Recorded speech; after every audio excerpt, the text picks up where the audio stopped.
இங்க லீலாங்கிற பொண்ணு ஒரு காம்படிஷன்ல கலந்துக்க வரா. அப்ப அந்த காம்படிஷன் ஜட்ஜான ஜேம்ஸ் அந்த பொண்ணு கிட்ட ஒரு பேட்ச் இருக்கான்னு செக் பண்றாரு. லீலாவும் வரும்போதே அந்த பேட்சை பின் பண்ணிட்டே வந்திருப்பா.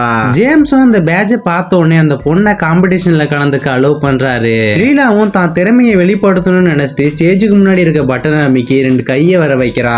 அப்புறம் அந்த கை வளைஞ்சு போனதை பார்த்துட்டு ரொம்ப வருத்தப்படுறா. உடனே அங்க இருக்க எல்லா பட்டனையும் அமுக்க ஆரம்பிச்சிடுறா. அப்ப மேல இருந்து நிறைய பொருள் கீழே விழுந்துருது. அதை பார்த்த ஜேம்ஸ் லீலாவை முறைக்கிறாரு. உடனே லீலா ஒரு பட்டனை அமுக்க போறா. ஜேம்ஸும் அதை தடுக்க முயற்சி பண்றாரு. அப்பயும் அவரை மீறி லீலா அந்த பட்டனை அமுக்கிடுறா. உடனே மேல இருந்து ஒரு மனுஷன் கீழே இறங்கி ஒரு ஆர்ட் சிம்பிளை காட்டுறான். அதை பார்த்தோன்னு ஜேம்ஸ்க்கு ரொம்ப கோபமாயிருது.